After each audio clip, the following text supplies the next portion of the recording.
Well, welcome everybody to this December gathering of Cloudy Nights EAA teammates. And you're probably familiar with the background. We organized last March as a result of doing the Messier marathon together, and decided to do this once a month. And we feature a different part of the world every month. And this time it's Australia. And Kim, why don't you kind of kick us off from down under? Okay, all right. So welcome everyone. I recognise a few faces here. I recognise Malcolm and Robert. He hasn't turned his camera on. Athol, I recognise as well. He's a local member. Nick, where are you from? I'm in Sydney. All right. How's your weather, by the way? The way it's been for the last 3 months. Okay. Overcast and bordering on wet. Yes, it's raining at the moment again.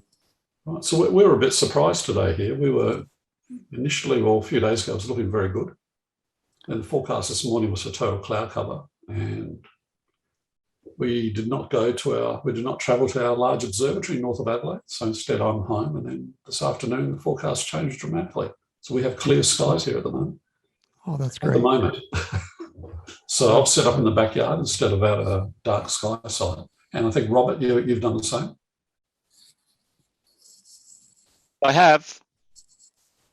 Okay. I've been to that observatory once a very long time ago. That's observatory, right? It was in the, I suppose, late 80s, mid 80s, somewhere in there. Right. I'm just trying to get myself set up here. I've just literally done a whole line and focused, just run focus. Just make sure I'm focused. So I can put something on the screen. I'm literally sitting at the I can see the iPad image in front of me, so I can put that up right now. It's just 47 Tucano. The sky is quite bright still. So let me see if I can share that. There's Doug. Oh yeah. Oh, I'll just give me a moment.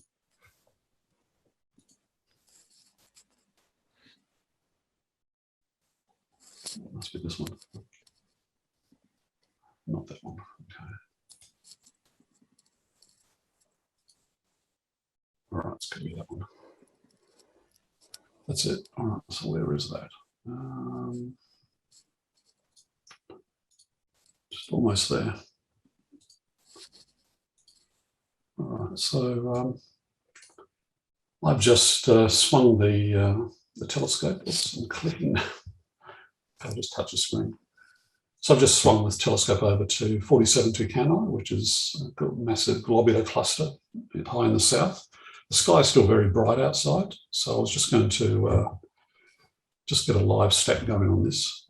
So the way I do that is I just I go down to live, and I just select an exposure duration. 30 seconds is plenty enough. What's the scope, Kim? What's that? What's the scope?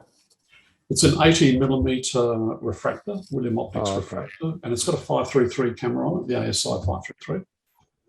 So now I'll just start exposing, and hopefully the skies, I'll adjust the histogram as we go. I suspect that exposure is a bit too long at the moment. So yeah, I've just set this up in my backyard a few minutes ago, and just polar align and focus, so we'll see what we get. I have a few objects listed for tonight. Hopefully the skies stay clear. I don't know what you're proposing to look at, Robert. I imagine you're probably stacking something already. I'm about to head outside to polar align. So I'm going to be back in about 5 minutes or so, 5-10 minutes. I have a blank sheet. I have a heap of Plan B stuff already set up and stacked and sitting there waiting to show if we need it. But if anyone has any requests, I have a blank slate currently. Okay.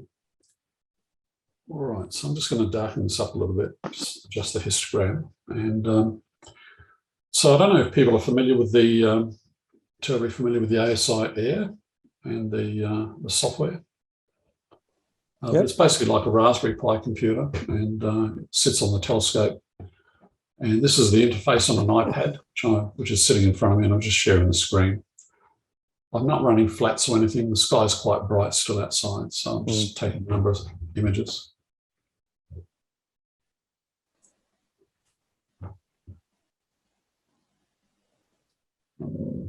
And as it goes, I'll just get rid of the histogram. Okay. You can see the number of images that have been stacked. There's 3 so far. And I can zoom in just with finger zoom and sort of get in on the target that way. The histogram seems a bit contrasty at the moment, so I'll just bring that back up. Yeah, it's gone too far. Just bring it back up there. You start seeing the noise gradually washing itself out. Mm. So this cluster is very high up in the sky at the moment. It's next to the, let me just get my map up here. So it's next to the Small Magellanic Cloud. And this is what you're getting from, this is what you're getting from an 80mm refractor, is it? That's right. Yeah. Yeah. Okay. So I'm just curious because I've got a 533 as well, which currently is set up in front of me, which is set up with that on the front of it, which is just a 55mm lens, which gives it a field of view about 11 degrees square. So it's pretty much what you get through a pair of binoculars. So this field of view is about 1.5 degrees square. Right. Okay. Let's get rid of that background. Let's see there. Yeah, I'm just intrigued because the other end of the scale, I've got a 70mm f6 and a bit, and then I've got a 6-inch f12 and a 10-inch f12 to play with. So I know what it looks like when the camera's on the 10-inch. It's you would only just see the central portion of this.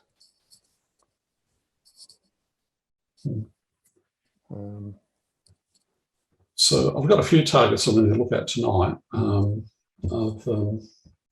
I might just swing it over to the Tarantula Nebula. People are familiar with that. It's just a huge nebula in a nearby galaxy. I might just do that. How many? That's 7 stacks at the moment. The histograms, well, yeah. Do you find you get much? How far do you stop stacking? I mean, I with the 533, I find really quite intriguing as to how good you can get out of just 2 or 3 frames without having to really. It's quite amazing, actually. From a dark sky site, I find I get some lovely images. I could show you one I took last week. If I just go into the image management piece here, where are we? I think it was on this. I think it was here. Let me just check. Might not be actually. And even in the heart of Sydney, in Bortle 8 or 9, with the 6-inch, I was able to do M65 and M66 in 30 seconds on one frame, and looking at the quality of the image, my reaction was, yeah, well, who needs to stack?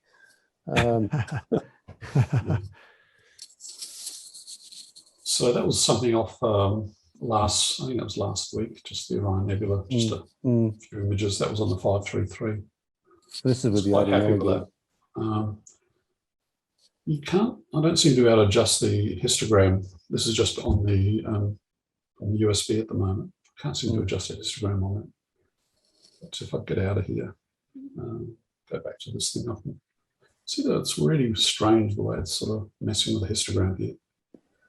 But if I just stop that, if I stop that, say confirm and just download, I'll just download and save that image. And this is just a stacked image. If I go to another object, the way you do that is you tap on preview, exit that, and you select the object, and I'm just going to go for 2070, which is the Tarantula Nebula. So I'm going to Ngc 2070. It comes up, or that might be a bit low. And we'll try it. So go. So you tap go, and now it's slewing the telescope over to that side. And yeah, it looks like it might be doing a meridian flip. Oh no, it's okay. It's getting in reasonably quickly, I think. So you can see the target coordinates. Then it's just going to plate solve when it gets there. and then it'll center the image. It'll take a preview image, then it's up to you to set an exposure and start stacking.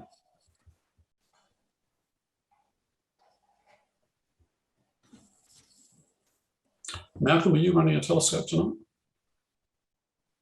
I'm trying to. My PC died a couple of days ago. So I've had to desperately buy another PC, not from my imaging equipment. That's actually running. So I'm trying to set things up here at the moment, and I'm just polar aligning at this stage. So I'm just trying to work out what I can do at this stage. So sorry to hear about your PC, Malcolm. Oh, it destroyed my life. I knew it was on its way out, but I just didn't have the money to go out and buy one immediately to sort of get things up and running. So yeah, I'm just sort of playing around getting this new system. I used to have 3 monitors, now I've only got 2. So I'm trying to at the moment I'm just trying to do my polar alignment at the moment. I'm only very slightly out, but I'm still getting used to I'm currently using Astroberry at the moment, and so I haven't really sort of nailed down the procedures all that well. So I'm using my mobile as well. That means I can go outside and make some adjustments to the alignment and everything like that.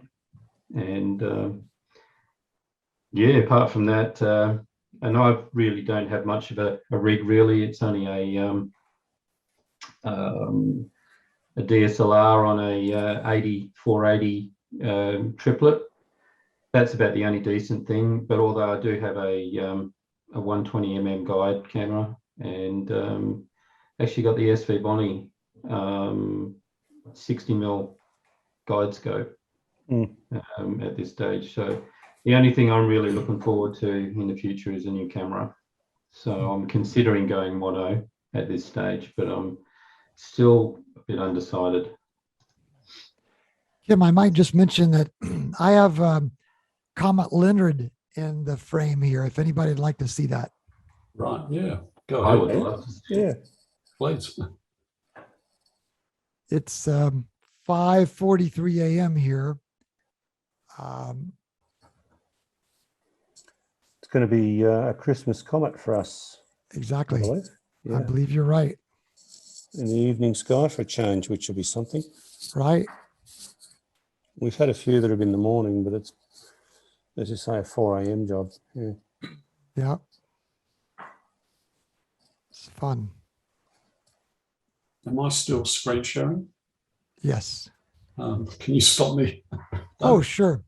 I can't get out of here at the moment for some reason. Sure. Thanks. All right. You want to share Just yours? to, there's a beautiful satellite that just went across. That is lovely.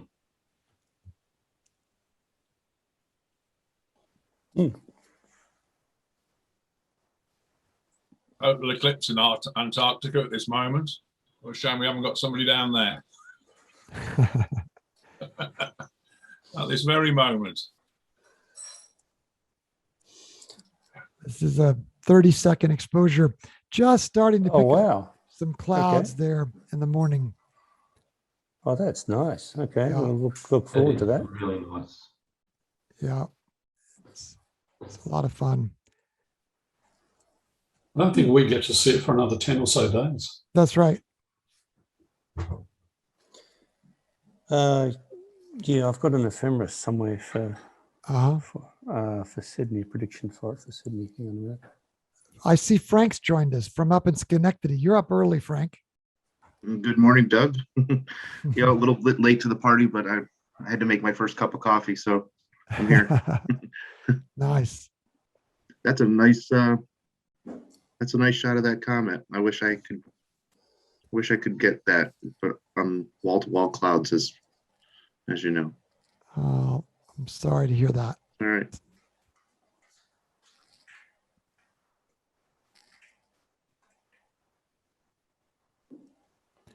Let's see, Phil, you're actually in UK, aren't you? Yeah, 10:45 a.m. here. wall-to-wall cloud, nothing to see. Just join the fun and seeing what's around. So it looks like, Kim, you've got the only Australian scope going so far, but it sounds like a couple of others are working on it. Yeah, Robert's not far behind. I think he just stepped out to do a polar alignment. He could be back. Robert, you there? Not yet.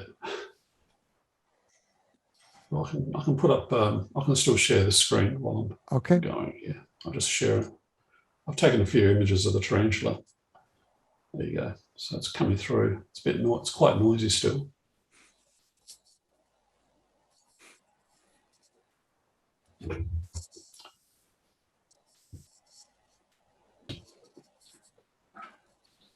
So that's it there. Yeah, it's kind of reminiscent of what I used to do with my old 8-inch Newtonian back in the days of film. An ectochrome. Yes, I'm not running any special filters on this. It's just the UV IR cut filter, just to knock out some of the IR sensitivity mainly on the camera, the 533. I find this target looks a lot nicer with the L-Extreme filter. That certainly comes up much nicer. When you take the IR filter off, what happens? You get stars bloated, do you? Well, somewhat, I guess. I haven't really measured it. It just seems to be. Because I've only had it on I've got the two big scopes. I've got a Maxitovs, and I've had it on the back of both of them without the filter. But I thought, oh yeah, the stars look a bit big, but I have yet to try it with the filter on. Right. The weather's been so appalling that I haven't had much. The scope literally hasn't been out of the box since the eclipse last year. What I will do when Robert's on, I'll go and switch the filter out to L-Extreme on this target. It just does come up much nicer. How you going there, Robert? Anywhere ready for us? Can't see him.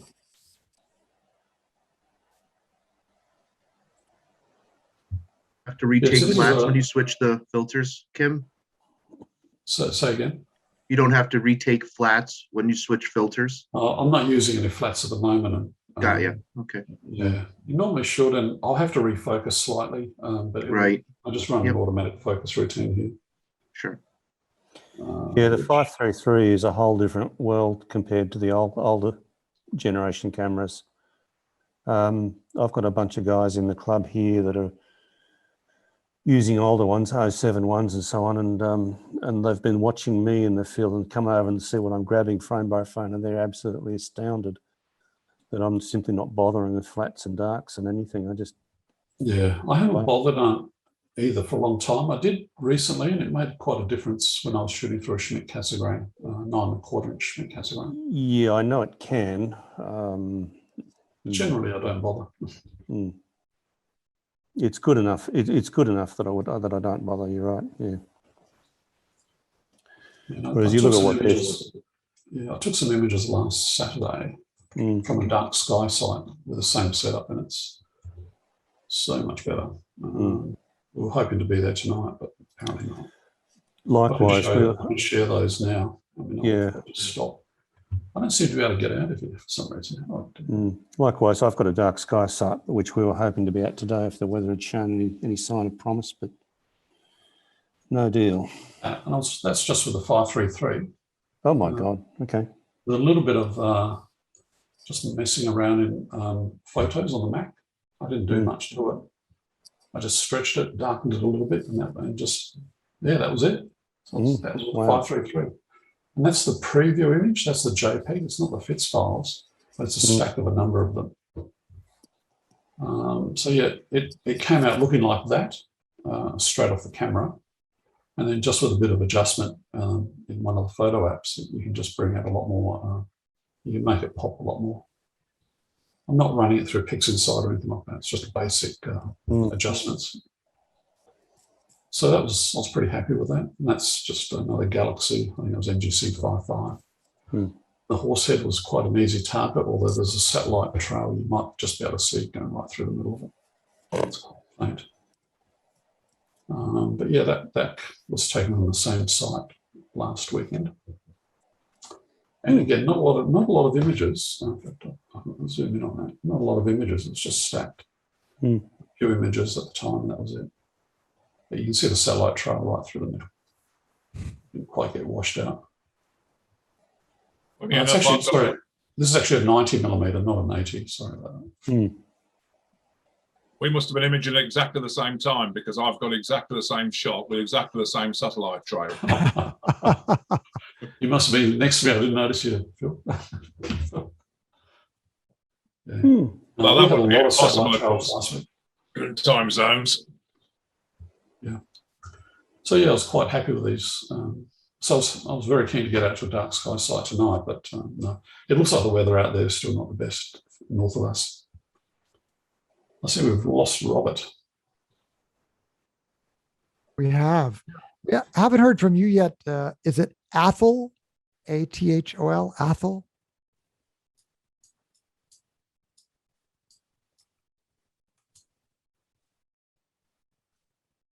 Athol? Yes. Jackson? Boom.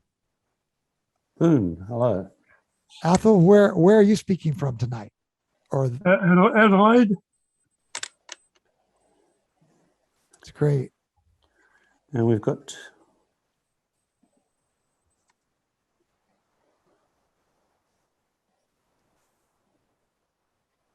is that Frank and Robert Bronco on as well, or are they not Yes. logged in? Yeah. Frank's Okay. on from Schenectady, and Robert, I think, went out to pull her line. Oh, right. Yeah. Okay. Oh, well. All I've got to show is a Christmas tree at the moment. The clouds are still around in South Australia. You'll, well, I think so. Hang on. Yeah, it's building up quite dramatically. I think we'll actually see some clouds fairly soon. So just getting time set up. It's now roughly about there. It's pretty cloudy over at Stockport right now. So maybe there was a bit of luck in there. Wall-to-wall clouds here since about March. I think I've been out once since March. Wow. Not bad. So sorry, Phil. Yeah. Well, it's the Americans' fault, you know, Doug. If you let a few more hurricanes make landfall over your side of the Atlantic, we might have better weather over here. But I know. I don't know what you've been doing, but the incidence of hurricanes has dropped dramatically, and it's all dumping on us. Phil, if I remember right, you're some kind of football announcer, right? Yeah, well, no, it's cricket actually. I do public address and stuff like that for a county cricket club. So Nice. would be of interest, I suspect, to our Australian friends, but maybe less so in the United States. Nice. I have the best seat in the house, right behind the bowler's arm. So which probably means nothing again to you, Doug, but Yeah.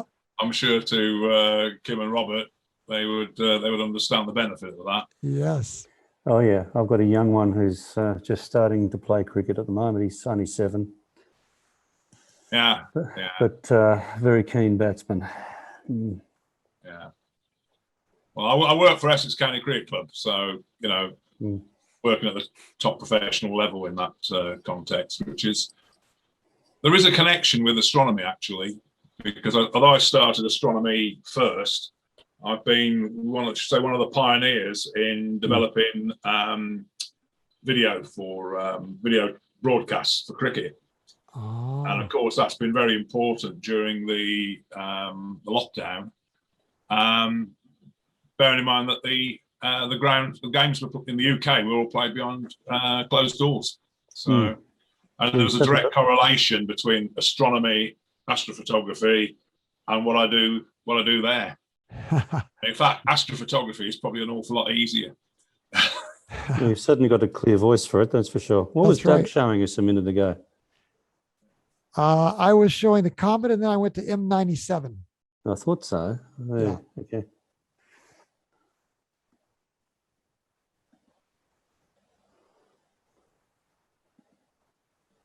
Yeah, I'm just running a focus routine again. I wasn't sure I was on focus. Mhm. I'll be a tick. Robert, we haven't heard from you.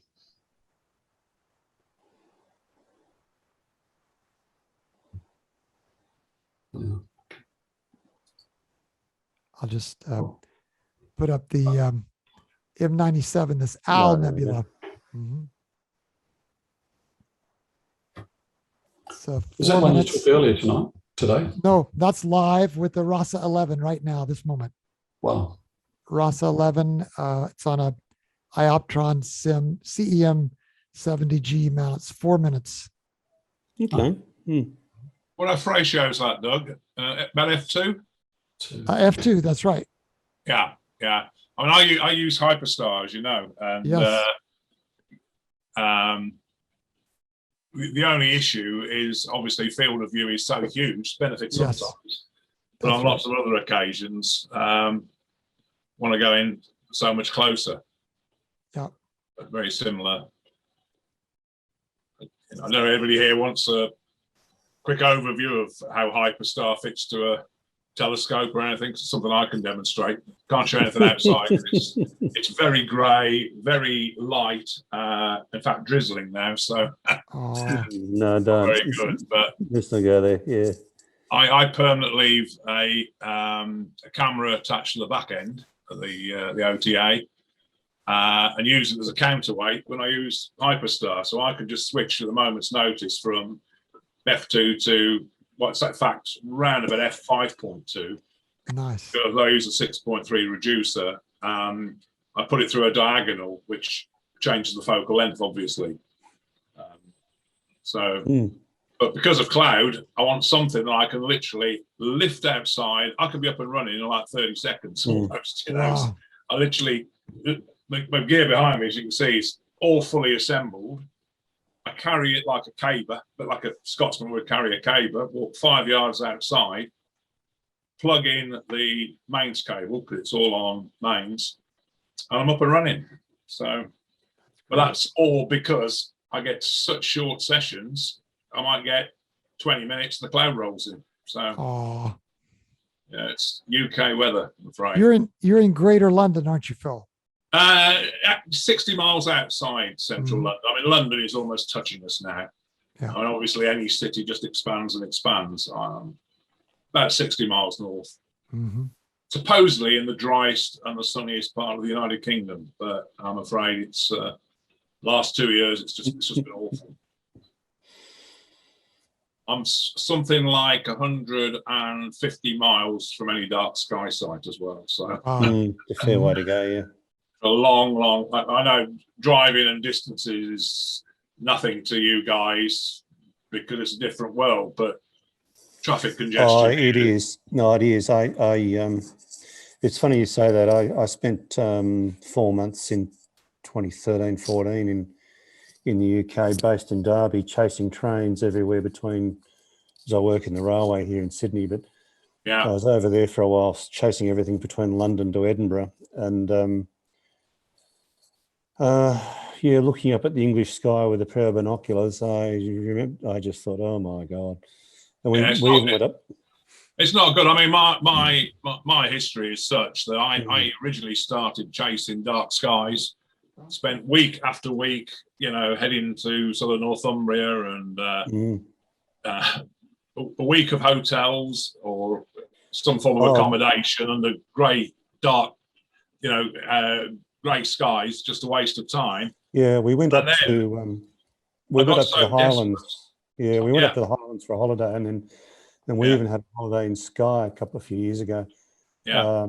And we're blessed with a couple of nights, and I thought that's starting to look nice. Well, sorry, carry on. But my wife's a very keen traveller, and we've been to quite a few places, and it left me thinking, how lucky we are back here, because the dark sky site for me is 2 hours away from home, and that puts me in Bortle 1 to 2. To do much better than that, though, yeah, you've got to go a very long way, even away from Sydney's as bad as London. You've got to go a long way away to get out of it. Yeah. But the point is, you can actually do that. I mean, I still have vivid memories of seeing Halley's Comet from out in the middle of the Nullarbor on one occasion. Yeah. Yeah, that was quite awesome. I bet. But there are easier places to see things like that, though. I mean, one startling view I remember very much was at Shangri-La in China, in Yunnan. We're at 4,000 meters altitude in a hotel there, with a beautifully clear night, and I was happily looking up at Andromeda and I'm thinking, wow, that was really something. And yeah, and the other startling place is the reserve. The national park at the base of Mount Cook in South Island, New Zealand, which again is really quite startling. I just had all I had with me was a simple compact camera, and I was absolutely staggered that the camera was capturing the Gegenschein in 1 minute exposures, with the camera just sitting on a rock on the ground, and you could see it. You could see this shaft of you could see the zodiacal light quite easily. It was visually easily magnitude 7. Absolutely stunning. If you ever get a chance, go to the Galapagos Islands. That'd be similar. Yeah. I had the misfortune of dislocating my shoulder and spending 5 hours lay on my back in a boat, heading for assistance under the most perfect dark skies imaginable. And although I was in severe pain, it actually sort of compensated for it. But amazing, absolutely amazing skies. And of course, equatorial, clear as day, wonderful. But the pain probably weren't that worth it. Looks like Robert is having mount issues. He said he'd be back soon. And Doug, what have you got down there? That's that Leo triplet, M65.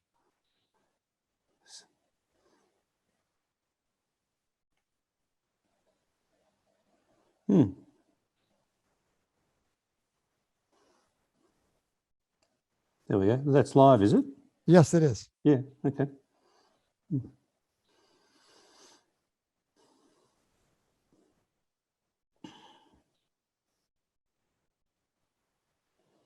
Yep, that's similar to what I got with the 6-inch Mac stuff. I had a 6-inch Mac with a really savage reducer in it, down to 0.5 times, and with the 533 got a view very similar, or slightly bigger scale than that.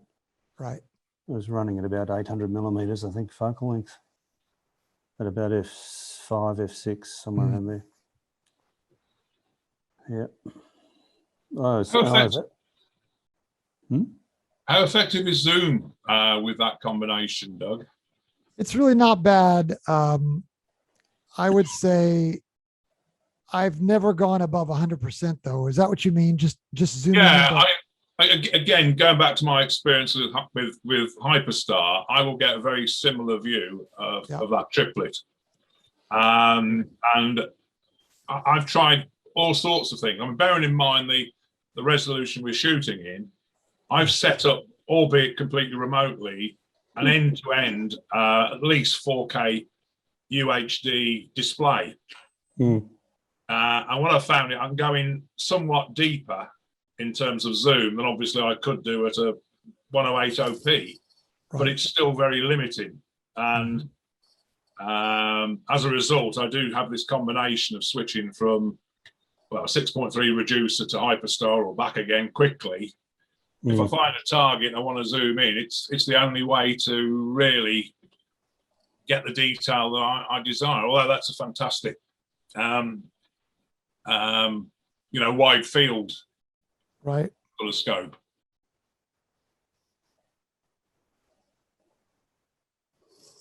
Yeah, I don't know. The other crazy thing I started to do with my 10-inch, which is f12, I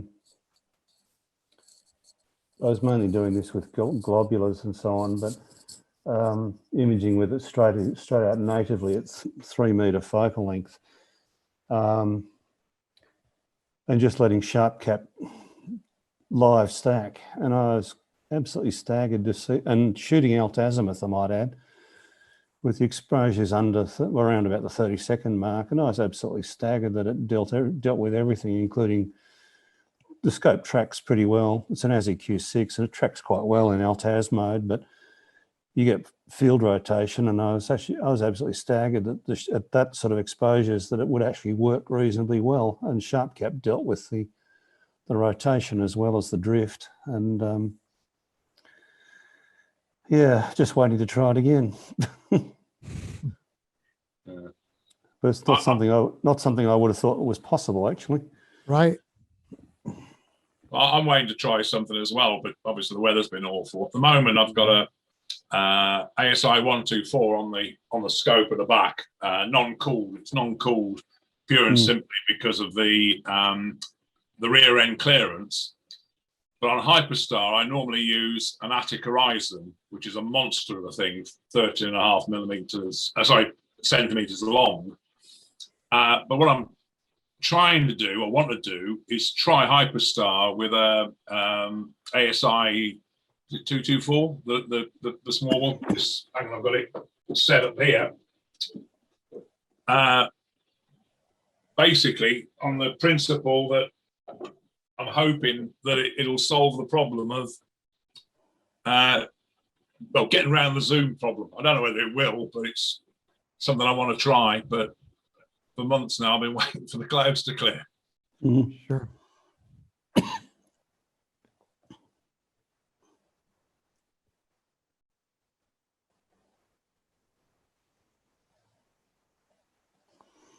Oh, the horizon's that great big thing. Okay. Yep.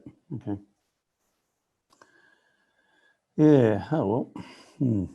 I'm just swinging to a galaxy cluster in Fornax, so I don't know how we're going to do. It's been a while since I shot it. I wouldn't normally shoot it from suburbia. If you're getting that for the Leo triplet, you're doing well. You'll get it. Where is it? Where is it? Where is it? Oh, that's it. Okay. All right, so apparently it's in there somewhere. Oh yeah, I think I can start to see it. So I'll just get that stacking. Might have to give it a few seconds. There's a good half dozen cores visible in that already. Yep. Yeah. I'll just go 2 minutes and I might just go with that. Yep, okay. So it'll take a while. I'll leave the gain as it is. That'll do. And I'll just let it run and come back and see it shortly, hopefully. Yeah, but you can see a few of them already, right? All right, so I'll just put that away. I've lost you guys again.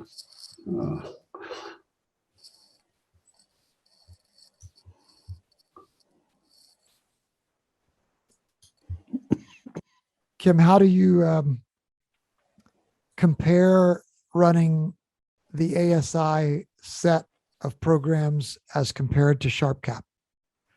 I don't use SharpCap, Doug. I'm not familiar with it. I'm a Mac guy, so I don't. Oh, okay. I can't run it.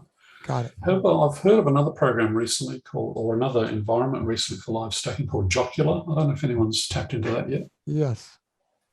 That looks quite promising. So I'm keen to give that a try. It's funny you mention you're a Mac guy, because I'm another one, except I'm running a MacBook Air with an M1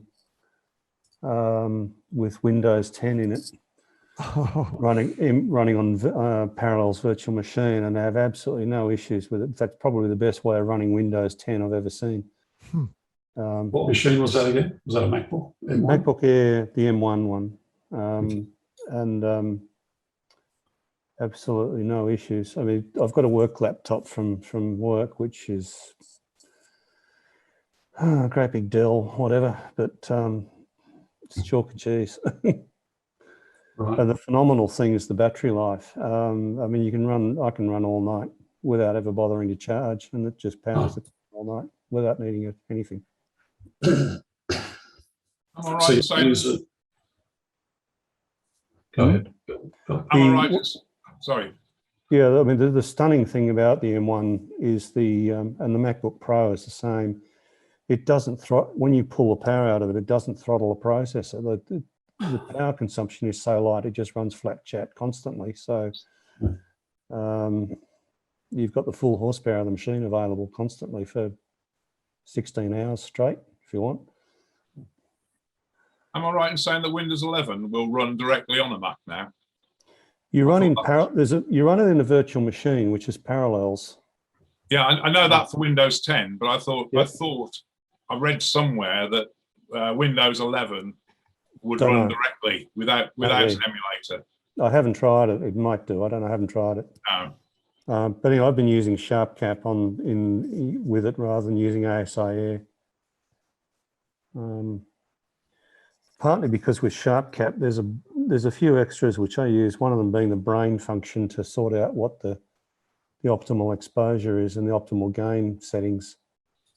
Okay, I suppose once you've done that a few times, you know what they are. But one thing I found is the exposures it recommends can be surprisingly short, much shorter than what people would think in some cases.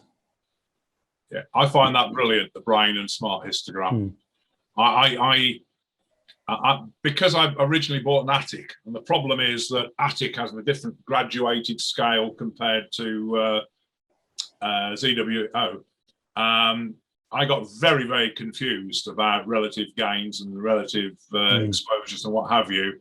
And then I discovered the brain and smart histogram, ran my Attic Horizon through it, and never looked back. You know, after a while, it just becomes intuitive. But when you first encounter it, I found that brilliant.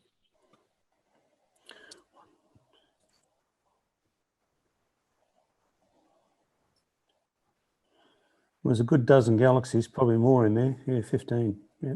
But that's centered on NGC 1381 in Fornax, which I imagine is this one right in the middle. Yeah. And there's quite a lot around there. Yep, that's pretty much what you see in a 17-inch Dob.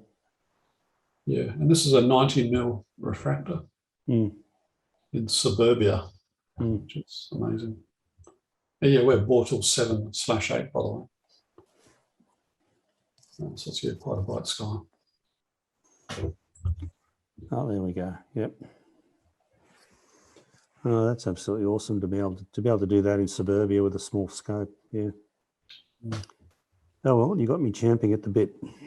So I'm running this off an iPad, as you can probably gather, and it's just Wi-Fi into the backyard. Well, Wi-Fi to the local house network, then the telescope's connected to through the ASI, it's connected to the local Wi-Fi in the house. And it's just mounted on the top of the scope. Yeah, we have a very limited sky, so to the extent I've pretty much got to pack up and go down to the local cricket pitch to set up to see anything significant. So yeah, you can tell I'm not running any flats at all here. It says I'm vignetting in the corners and whatnot. But I did do some flats, like I said earlier, on my Schmidt Cassegrain, and that worked out really well. I just didn't have time to do them for the scope tonight. You guys have much experience running Stellarium? I don't. Oh, I still use Sky Safari. Yeah, I've played with Stellarium a few times on the Mac. Yeah, I'm trying Stellarium tonight for the first time, and this is the second time while running Stellarium that I've frozen up. If the zoom should happen to drop, I'll reinitiate it, and I'll just be 60 seconds to reinitiate it. But I wonder if Stellarium has a larger overhead. I wonder if it's... I don't think it's that.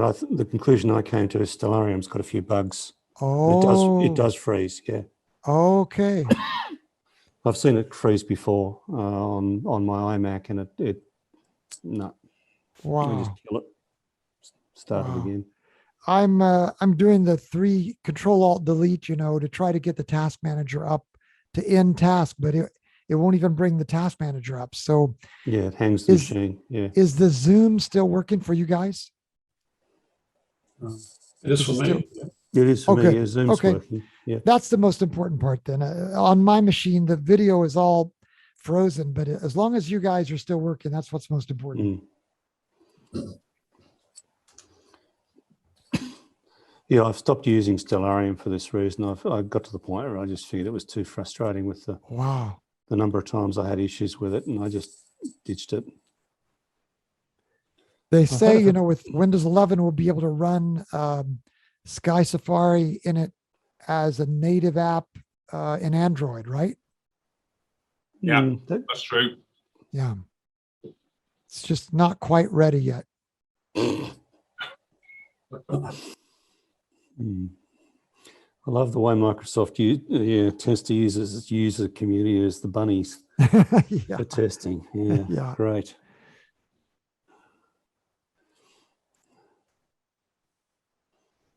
All right. It's actually, I mean, I think my work is correct. I work for a government department, and whatever they're giving us is usually just about at the end of life by the time we get to upgrade. So we only got it Windows 10 just before the COVID struck. So I think it'll be quite a while before we see Windows 11. Wow.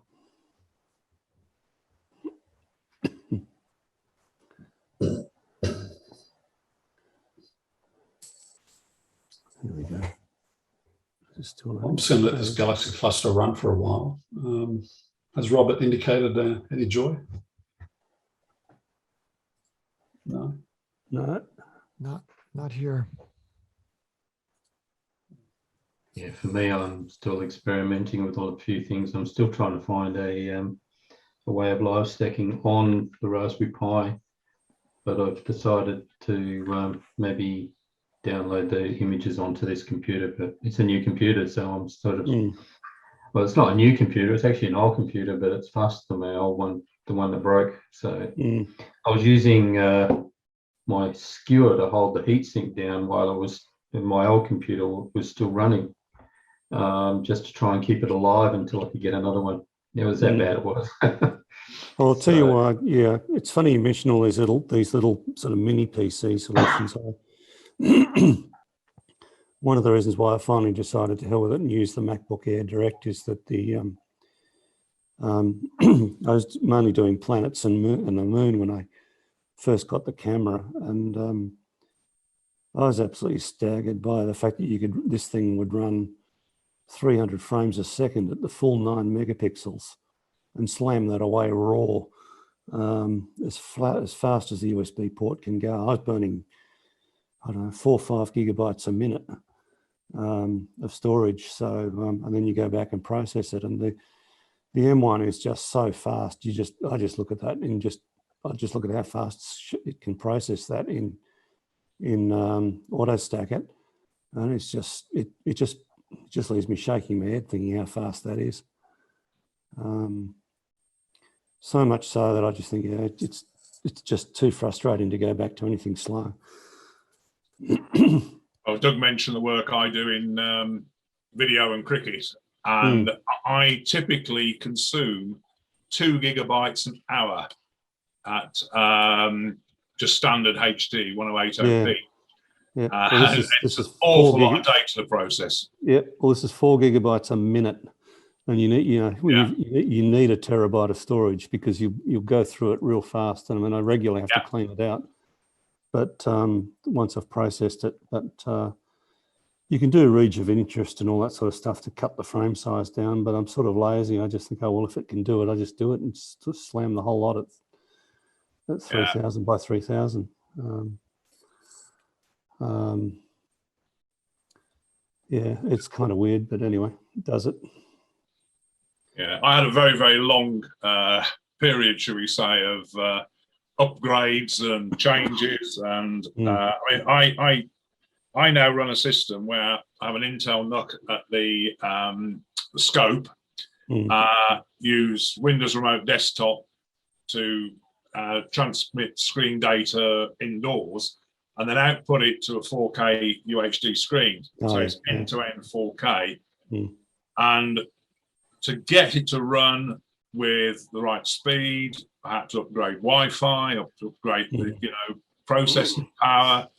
And one of the things that frustrates me on cloudy nights is when this debate comes up, so many people say, oh, well, for astrophotography, all you need is the cheapest Intel Atom mini computer. And that is absolutely true if you're taking 30-minute exposures, single frames, single frames and whatever else. But as soon as you try and do anything else, it grinds to a halt. And I've wasted an awful lot of money because I've listened to the wrong advice from people who are in the astrophotography world rather than the EAA world.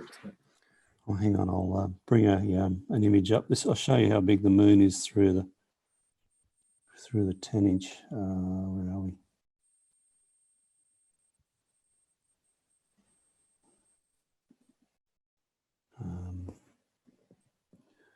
Yeah, okay, back to Zoom. Where are you?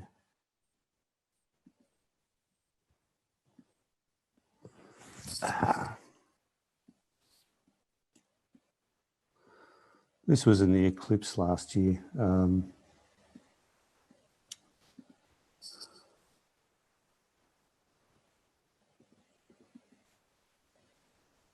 How to get this thing to share the screen.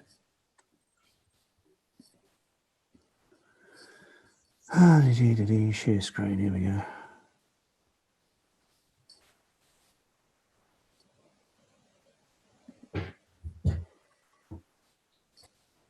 Not sure it's sharing it.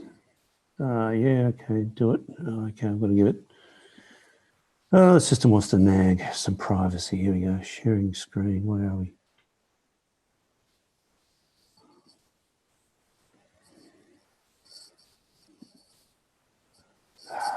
Come on. Yep. Zoom. Yes, you can.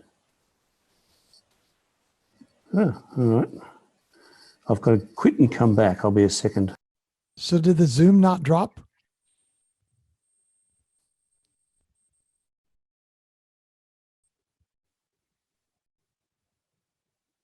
I think you disappeared for a while there, Doug. But the Zoom conference didn't drop. No, we were still here. Oh, that's good. While we're waiting, I was going to put up a slide or two. Go Just for to it. show you what I've, I'm not running that at the moment. It's similar. I'm running a scope similar to that. This is my main little scope. And you can see the 533 on the back end there, which a few of you will recognize, and the ASI Air, the red box in the background there. That's a power distribution box in the foreground, and a 290 ASI camera on the guide scope. I think they're labeled on one of these. So here you go. And I might have an image. I do have an image from the other side. We can see the focuser as well. So that's a setup I use a lot of the time, but I've also started using this setup. And it's the same cameras, same computer, and same power distribution box. It's just attached onto the Schmidt Cassegrain, and I still have some teething issues with that. Anyhow, I heard that Robert was almost ready. Robert, how are you going there? You back with us? Here we go. I am back. Sorry, my mount decided to have hysterics and stall on RA, so I've been busy adjusting mesh in the gears, and I'm currently about to start working on the Tarantula Nebula. I'm just doing it in HA because from the city that'll look pretty good. Nice. And I'm just waiting for it to focus, and then it's already hopefully on target currently. And I'll have something for you in 5 or so minutes. Nice. Sorry about the delay. And it is freezing cold outside. Or Australian definition of freezing rather than really cold. You've heard that saying, what could possibly go wrong? Yeah, it's weird. It was used 6 or 7, actually about 8 hours last Saturday night, so a week ago, worked flawlessly out at Stockport. So Murphy's Law wins. Somebody tell us about Stockport. What is it like there? I'll say a little bit about it. It's an observatory site that the Astronomical Society of South Australia built in the mid-1980s. And we got some money from the government at the time, the state government, and it was all around the idea that Halley's Comet's coming in '86 and we want a large observatory. So we were successful in getting some money from the government. We built this dome and put a 20-inch telescope in there. And yeah, we've since expanded the site, taken control of another building, observatory on site, and that's our main observing site. It's about 70, 80 kilometres north of Adelaide. Nice. And dark sky wise, it's Bortle 2. We measured it the other day. I think Robert measured it while we were there. Yes. Darkness was around 21.7, which is quite dark. Wow. But 21 point, we actually have an international dark sky reserve about an hour and a half to the east of the main city. And that's 3,200 square kilometres of protected dark sky. Wow. Only 1.5 hours from where we live. Most of us live. That's great. And that's at 21.9 in terms of darkness. It's quite remarkable. It is actually protected now. That's great. We were meant to go out there tonight as well, but the forecast was bad, but ended up being, I believe it's not bad out there at the moment. It was very good last weekend. So yeah, we're fortunate we do have dark skies within an hour or 2 hours from us. And yeah, it really does make a big difference, as you know.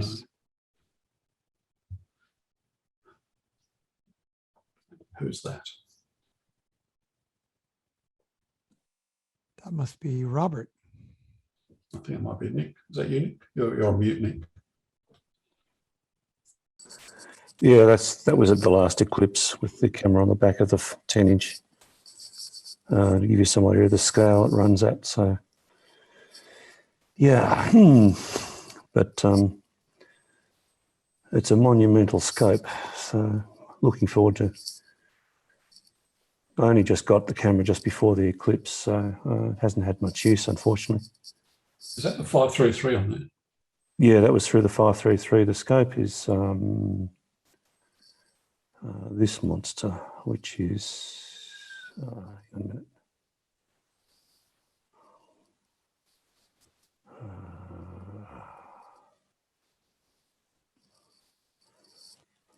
Scope is. Wow. That's the beast. That's a 10-inch Mac. Yeah.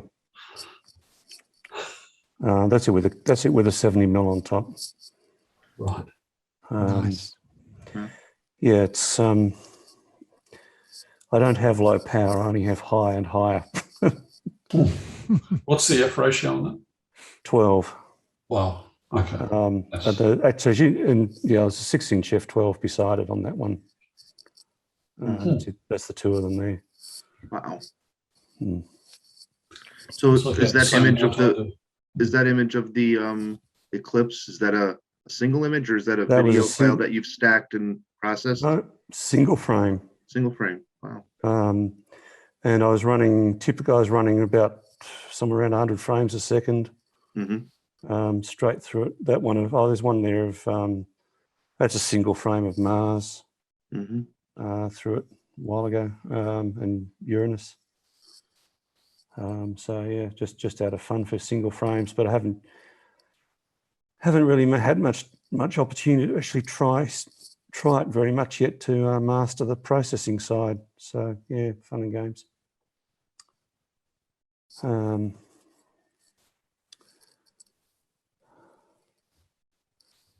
Yeah. Anyway. Yeah, I've only just this week taken delivery of a Mac suit of Newtonian, the 7.5-inch Skywatcher. It's f5.3, and it's still sitting beside me here, wrapped in paper. But I didn't have much time this week to get it out. But yeah, you should find it interesting. I was trying to get a 6-inch f5 out of the US. A few months ago, somebody in the US offered me one, a very rare one.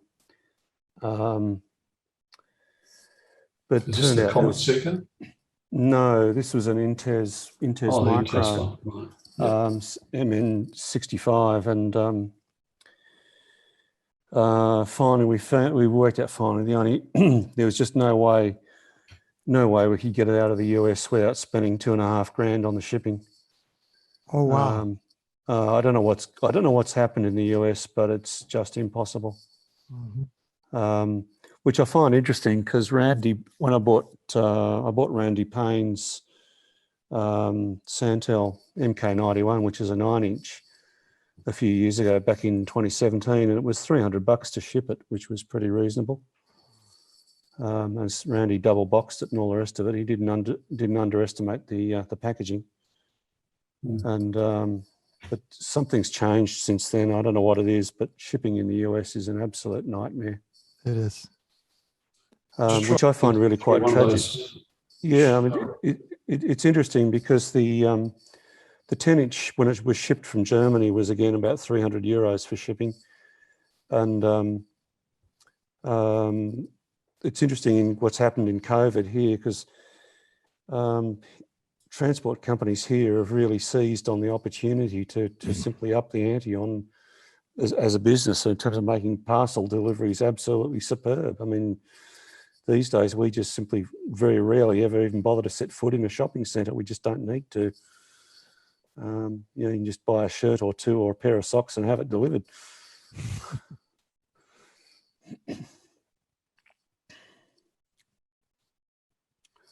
Even stuff from China. The lens for the camera turned up in, I don't know, 5 days flat. No big deal. I had a part shipped from Arizona in Arizona to the UK, and ordered on the Monday, and it arrived on the Thursday. Oh, wow. Unbelievable. Mm. It was only an envelope size item, but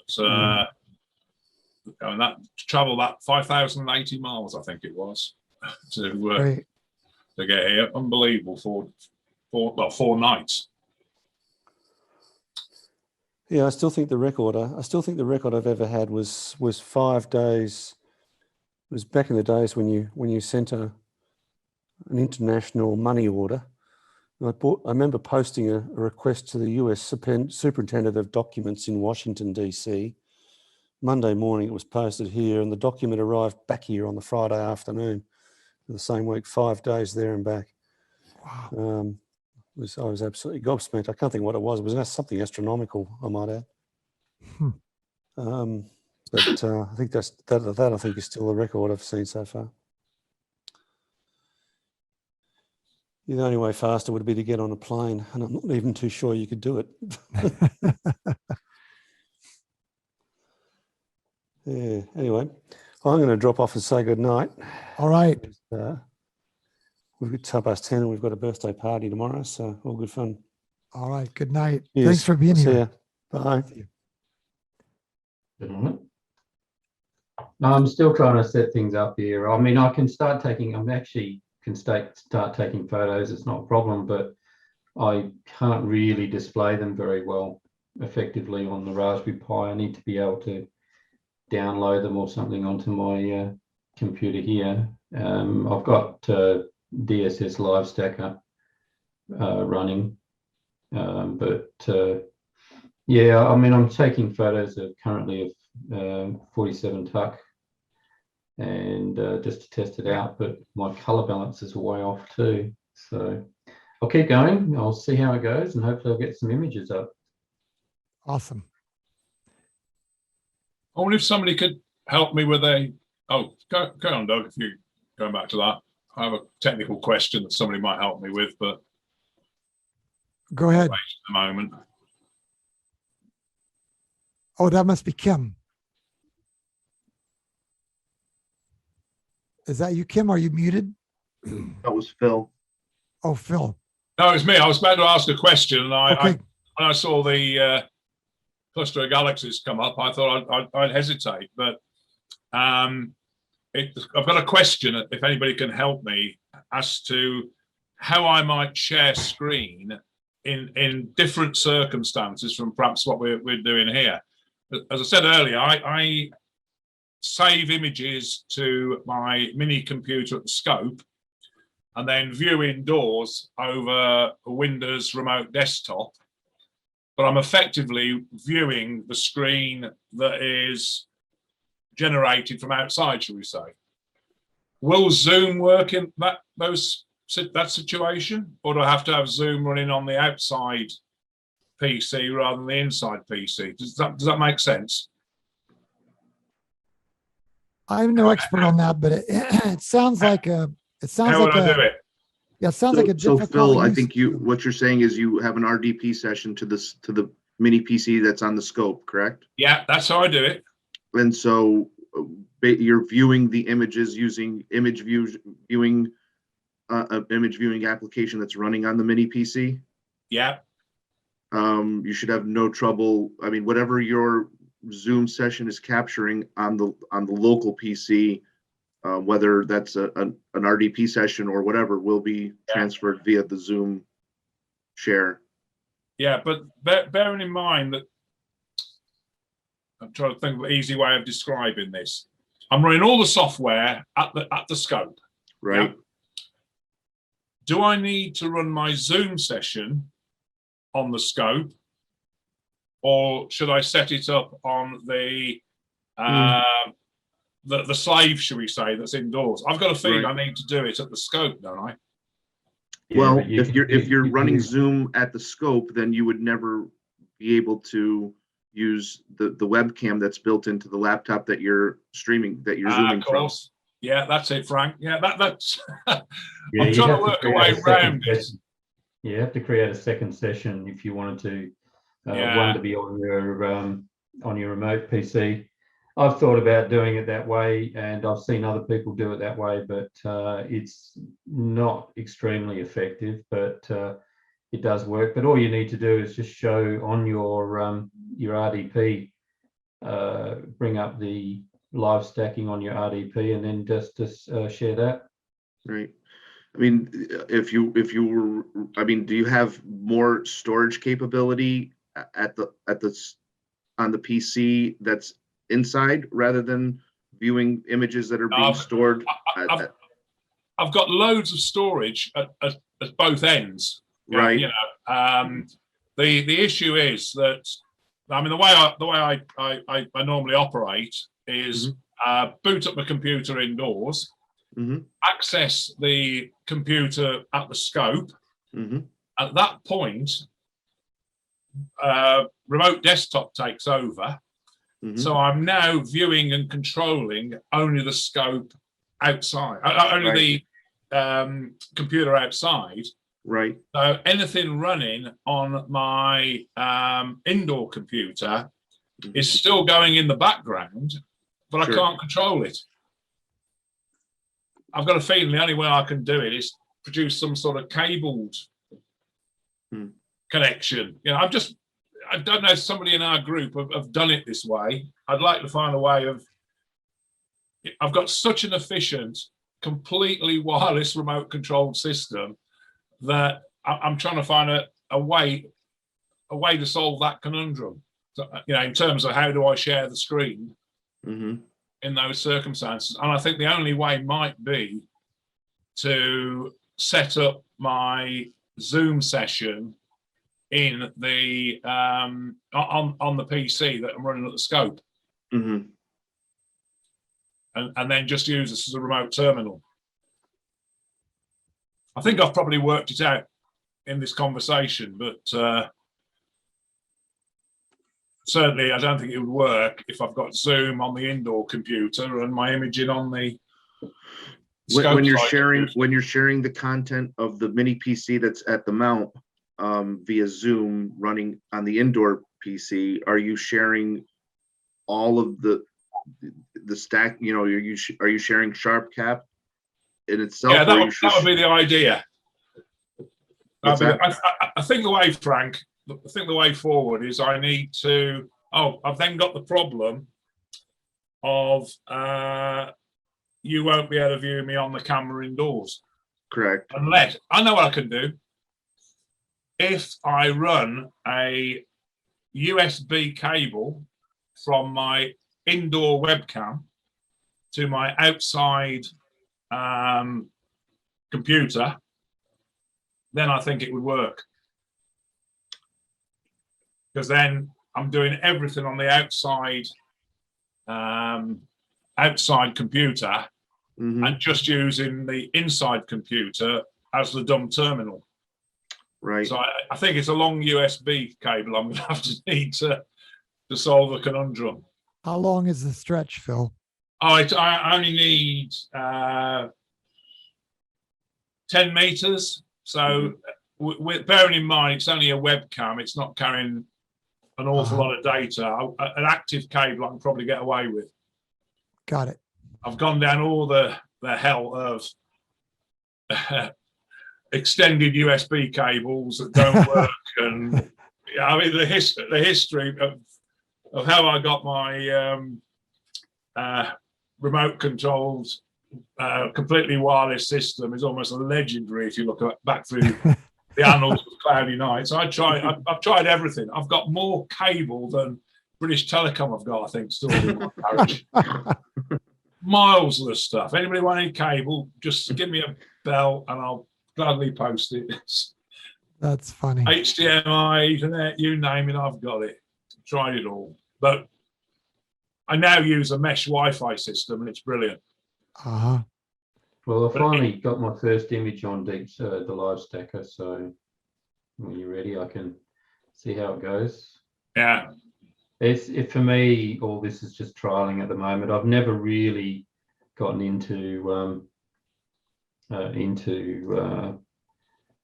live stacking. I've always just taken the photos and then processed them. So this is my first time doing it. So, oh no, I don't want to request a remote control, so cancel that. Ah, dear. So Is that you? Is that you sharing, Malcolm? no, that's not me. I think that's Robert. It's Robert. Yep, Screen. that's me. Robert. Okay. That's Do you beautiful. want to talk to that, Robert? Yep, Impressive. that is the Tarantula Nebula. And if you've seen a wide field view of it, it's actually very busy with stuff like that all around it for panels and panels around. So I don't know if you can see my mouse, you can sort of see the X of the Tarantula. It's currently 2 subs. It's got a nice heart down the bottom. And there's lots of all these little baubles and bubbles and all sorts of things, as well as cloudy things all the way through it. And it's when you actually process it with a hell of a lot more images than this, it has so much detail in it. There's a little open cluster in the middle of it, and all the way around there is lots of detail. So very, very beautiful. And in an eyepiece, like in a 30mm eyepiece with a UHC filter, you look around the area and just go, wow, it's that busy. So yeah, HA like this, it stands out really well. Robert, is this using a PixInsight plugin? Yep, that is the Easy Live Stack.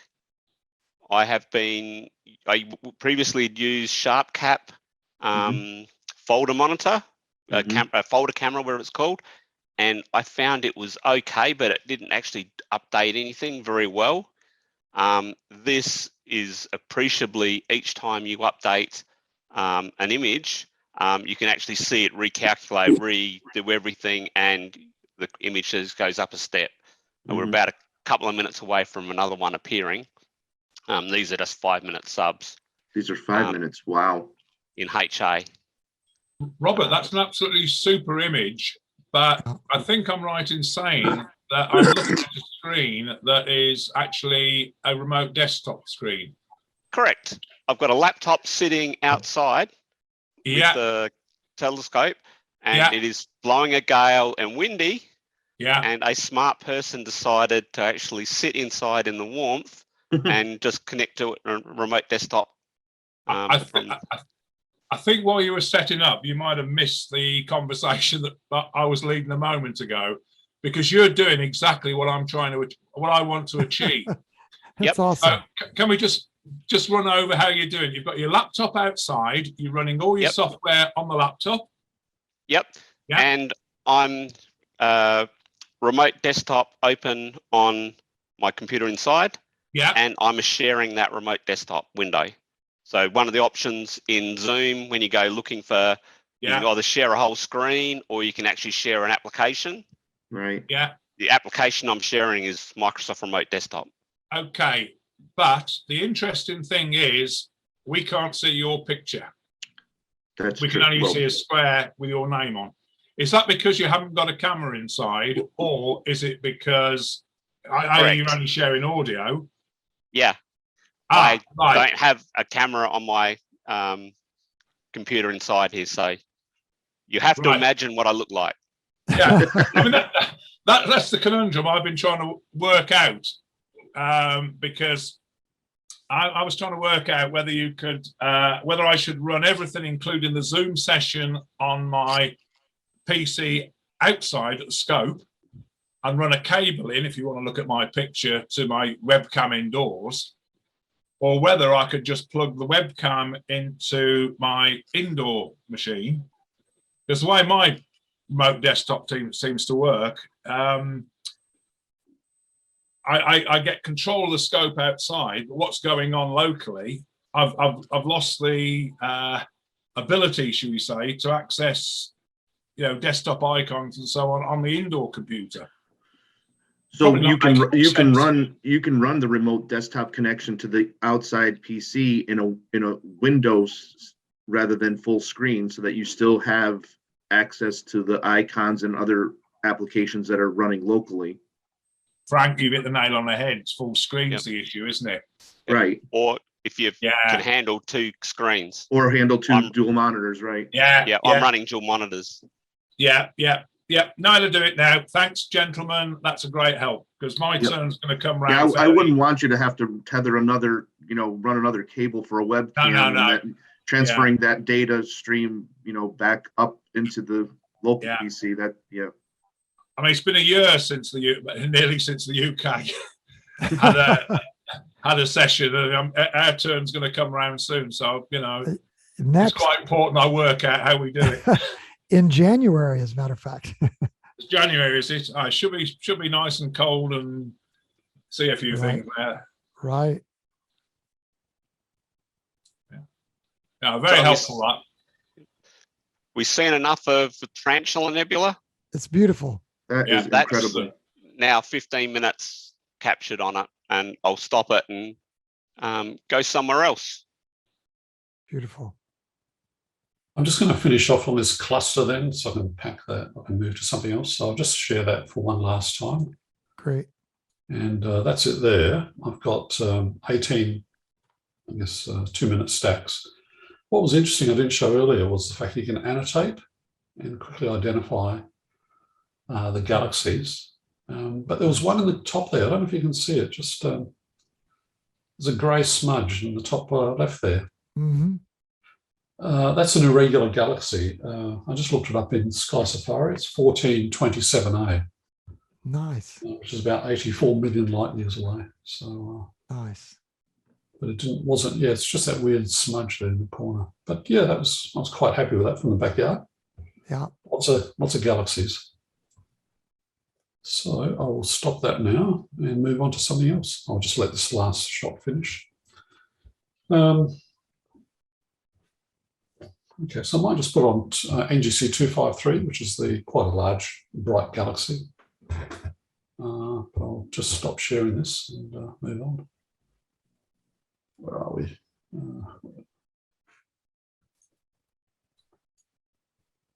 Just capture that.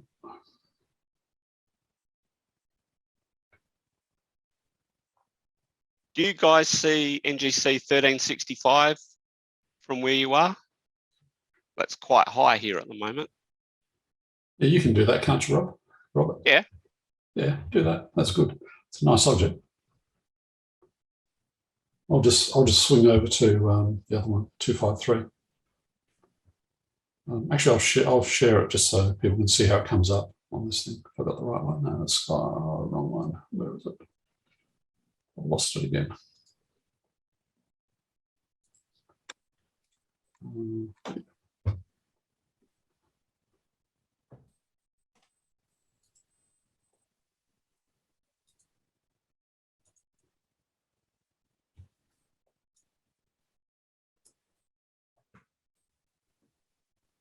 Is that you, Robert, or is that someone else? Must be Robert. Isn't me.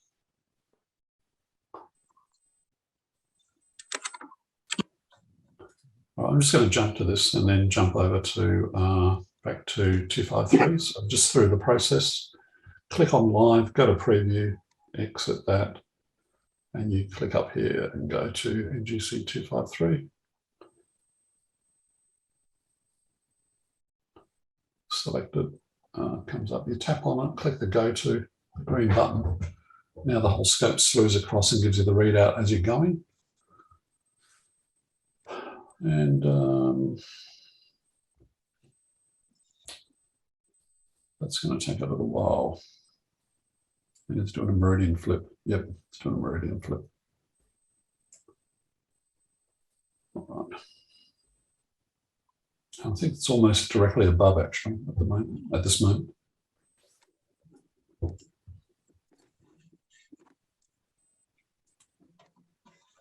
It's getting there slowly.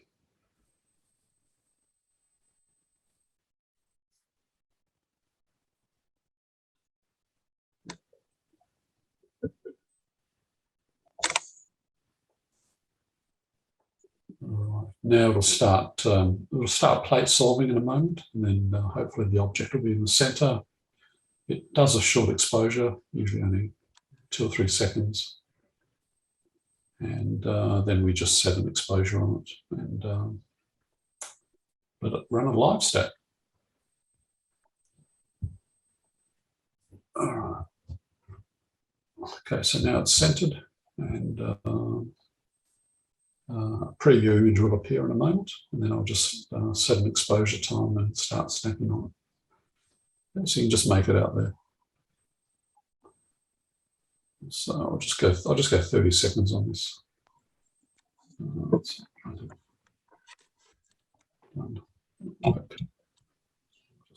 Actually, I'll put the gain right up. Well, a bit higher. 2 numbers playing. Off I go. So I'll come back to that. Actually, I'll put the first image up, and then we'll come back to it. How are you going with 1365, Robert? It is just starting imaging it currently, and I'm currently getting another image stacked from Vic South while I'm talking about it, which is NGC 300. I'm just getting that queued up. All right. I'll just let this one pop up in a moment, and then I'll get off this screen.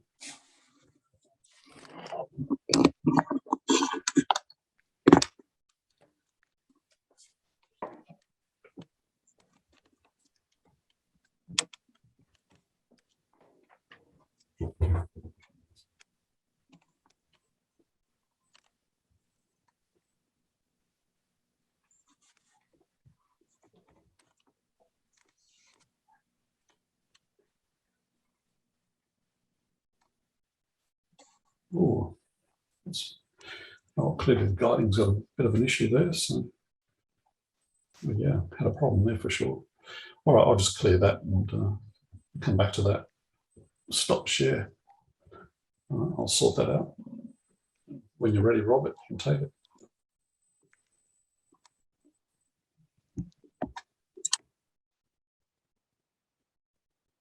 Tell me when you. Yeah, we can see that. You can see that. So that's Yep, NGC 300. That's quite south. It's supposed to be somewhere near NGC 55. I don't know if you guys can see that in the Northern Hemisphere. So it's about 7 million light years away. This is a stack of 7 luminance images from Stockport a month ago. And they're only like a couple of minutes each, so quite short. And you can most probably can see there is quite a lot of other galaxies and stuff floating around. So it's a nice spiral, and it's not quite flat on against us. It's sort of, the top is going off into the distance, and the bottom's a bit closer towards us. So nice, interesting galaxy that not many people have actually seen. I was given this one in my list of things I had to image for Vic South, and I went, wow. Well, I didn't like that. Nice diffraction spikes. Yep. It looks like that is taken over. My focuser, you can now see my focuser doing things, I'll assume. Yeah, that's okay.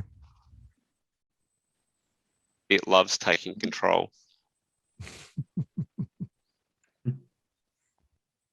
Hey, Robert, with NGC 300, there's some really nice nebulae in it, including what looks like a bubble nebula. Have you taken any HR of it?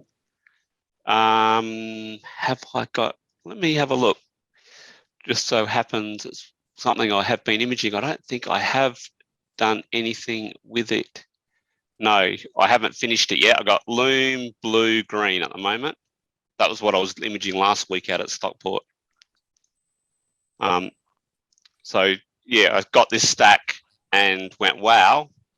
So I've actually taken it and started imaging it, but that image is not finished yet. So you can see there's lots of detail in there when you zoom in.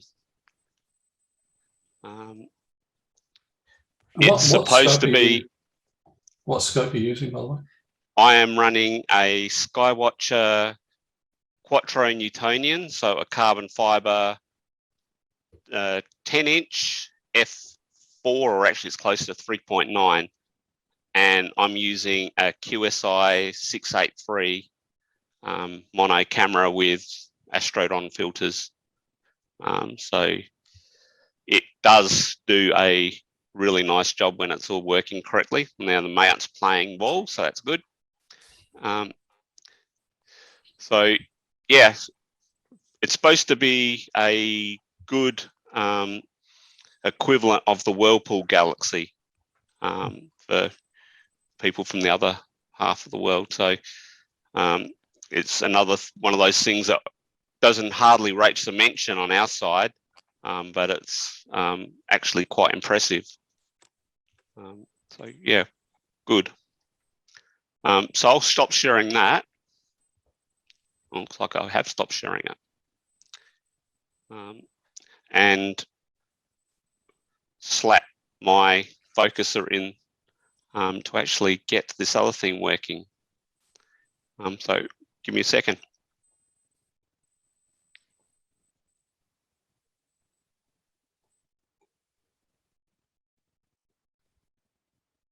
I could never get on with autofocuser in SGP. Never seemed to work for me.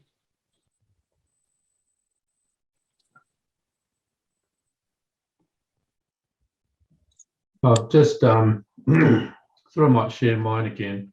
It was me that was sharing before.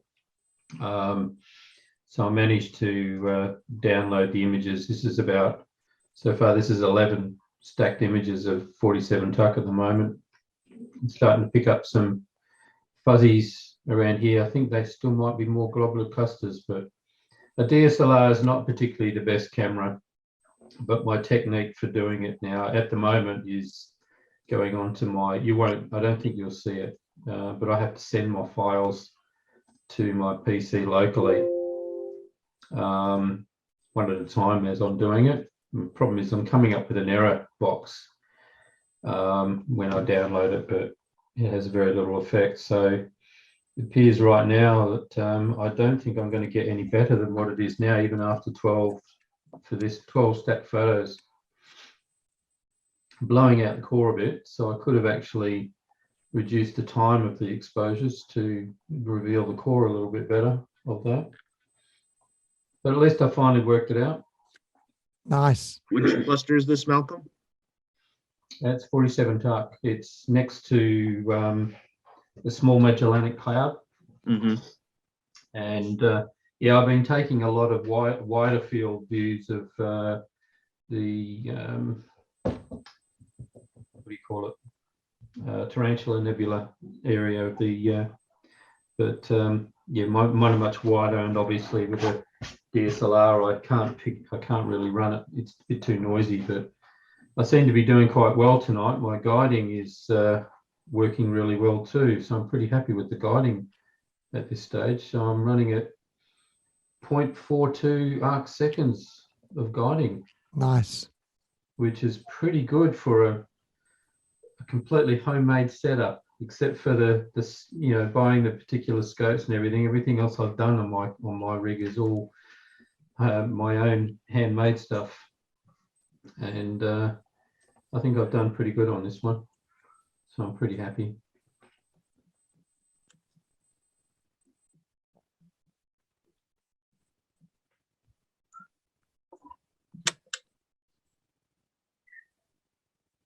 Do you have anything else there, Malcolm, for us or not at the moment? No, not at this stage. I'm going to try and see if I can slew to another target. We don't have a lot of, for my DSLR, where I really pick out the most is bright nebulas. Right. And I also seem to get a good combination of bright and dark nebulas. So it's one thing, but I'm pretty impressed with the guiding of the camera at the moment, of the scope at the moment. It's and it's even got a fairly bit of a breeze outside as well. Yeah, it's quite windy, isn't it? I'm impressed you got that sort of RMS tracking, Right. or guiding rather. Hey, I'll just show you NGC 253 while I've got it here, and so I've stacked a few of these now. I think they're just 30-second exposures with quite a high gain. Just get rid of that. You can see the noise is gradually going away, but it's quite noisy still. Oops, just get rid of that. So that's just 30-second exposures. 10, I think there's 10 or 12 of them. 12 of them so far. I think that's almost directly above at the moment. That just means it's refreshing. It's just added another image on the pile, or it's just about to refresh. So yeah, that's 253. It doesn't put the name of the object anywhere on the screen, does it? Oh, you can. I think if I bring up annotate, I think it'll put it up there. I think. Actually, no. Oh, yeah, there it is. There it is. So yeah, we'll do a plate solve on that and give you nice ID. But there's nothing else in that field of view apparently of interest.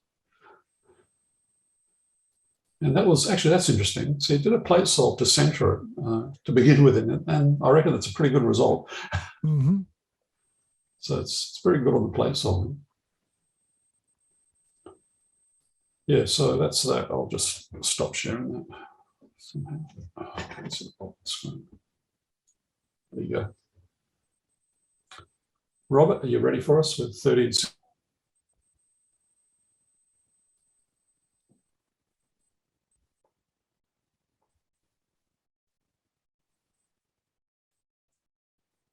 So can you see this? Yeah. Okay, so on the right-hand side is NGC 1365, which's got some really nice hooks on it and a nice little center. We've only got one image in the stack so far, and its neighbors are the Fornax galaxies, and as we get more and more coming in, you'll get better and better. It's only a little way through for the second image, and you can sort of see, quite obviously, I run quite a high curvature with really high F 3.9, so you can see the light falls off in vignetting quite a lot, but it does flatten out nicely when I have light biases and darks and stuff like that, but not running any of those things here. So we're just getting as it comes.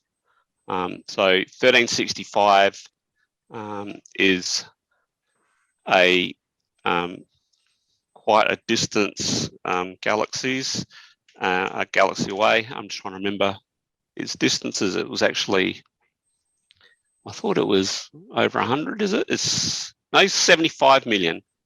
So we're getting quite some distance, and the ones to the left are, I think one of them's is it Fornax A? I thought it was completely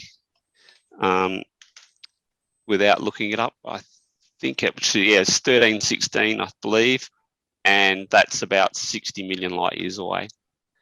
So we're not doing too bad galaxy hunting from suburbia. I'm only 9 kilometers from the middle of that 1 million plus person city, and my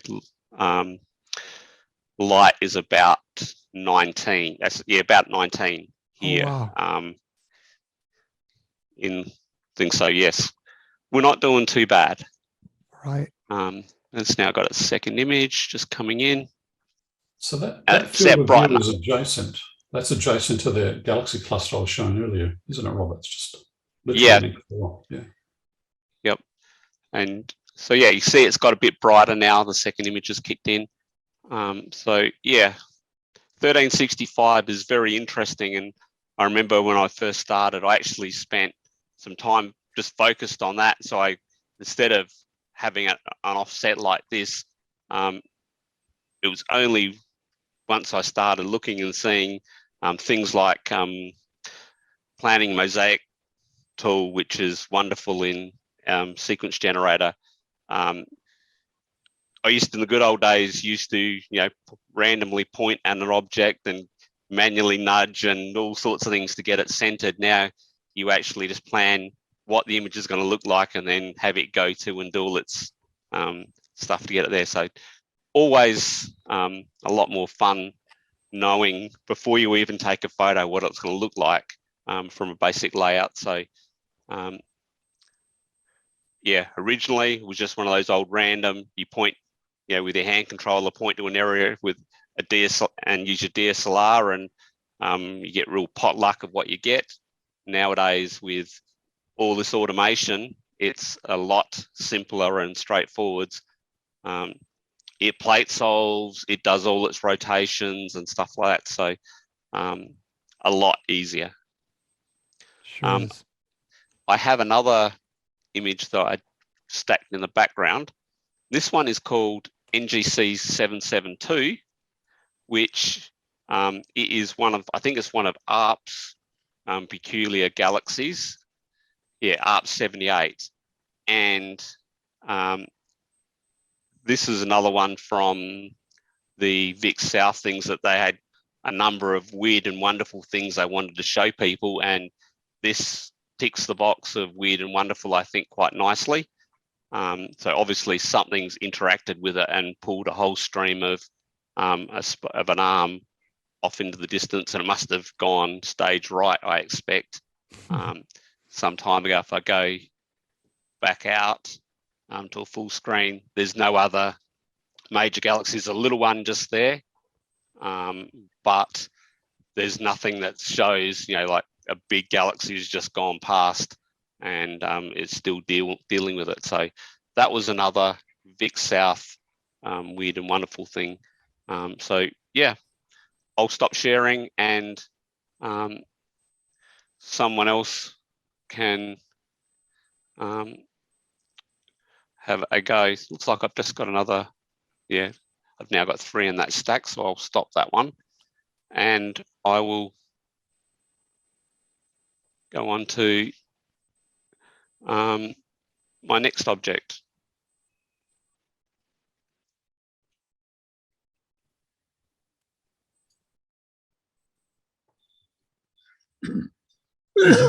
As you guys can see, it's now definitely the morning light here in Louisville, Kentucky. Frank, I got to say, these Australians make a strong case for the fact that astronomy is live and well down in Australia, right? Well, even more than live and well, I think they've got the better half of of what we can get from our little planet here. Exactly. I see a road trip in my future. That's awesome. Don't worry, you'll see. We're hoping to see some road trips from down south up north as well. So you guys have really mastered a lot of skills, and it's fun to watch you at work.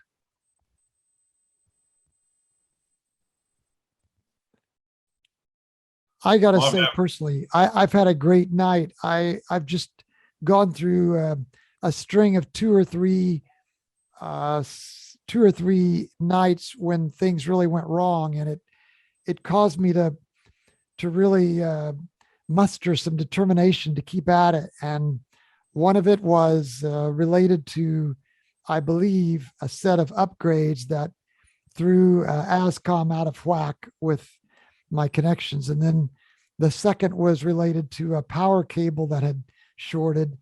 But it's just nice to be back out now and have things work again. So I'm really happy with the night. The recent Windows upgrades have been a real problem, Doug. Yes. Not your issue. Yes.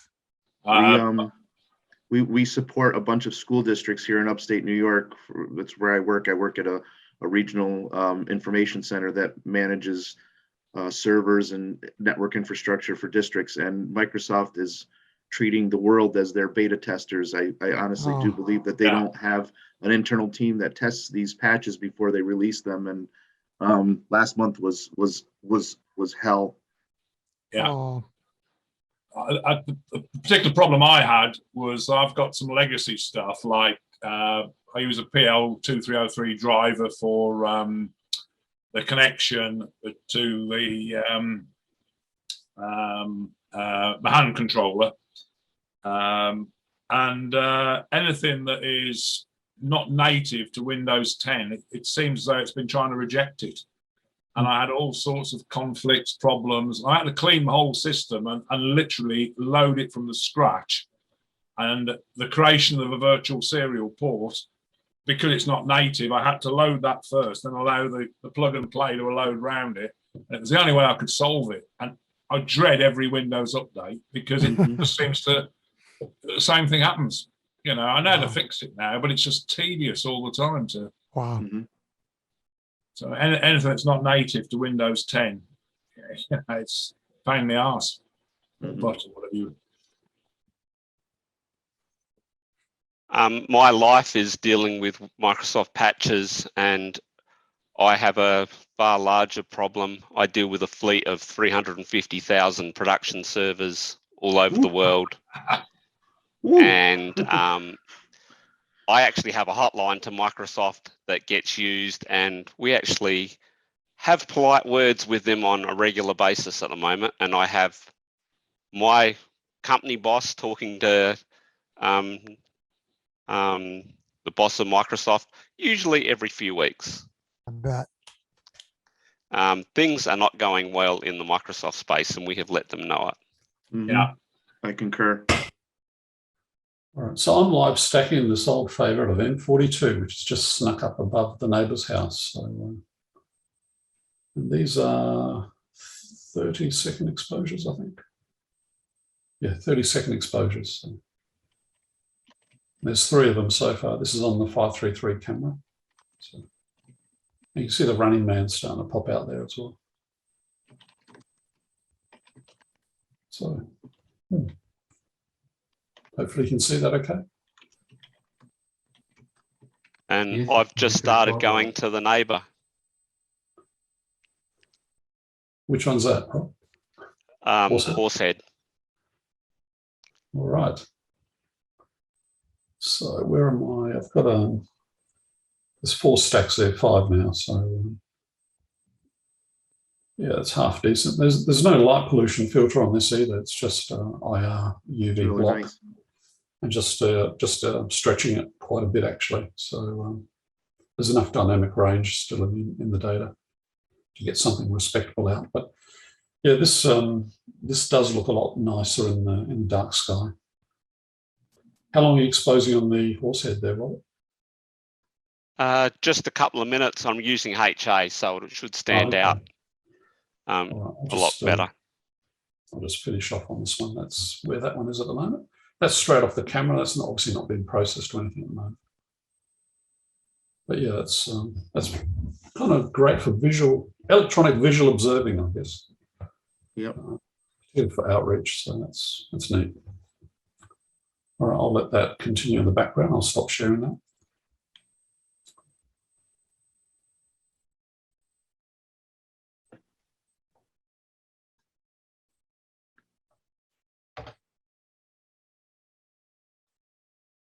Hey, Robert, when you get a second, I sent you a couple of questions in chat directly to you. Just a couple of quick questions regarding what you were mentioning earlier about your environment with servers. Just poking your brain.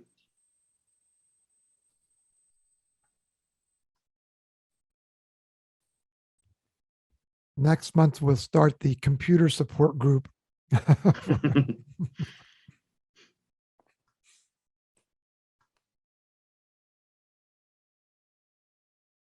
That's known as, isn't that known as Darth Vader's fighter or something like that?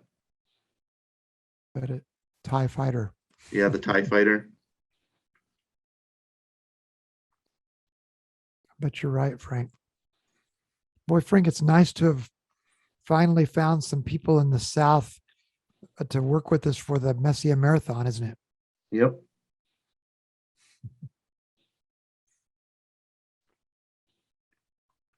So I'm quite looking forward to that, guys. I think I wasn't involved last time. I saw the replay. Be interested to see how you plan that out. And well, there was no planning. that's a secret. That's a secret. It was fun though. It was fun. That's being disrespectful to Doug, because Doug did a great job. On the night, we did jump about a bit, didn't we? We sure did.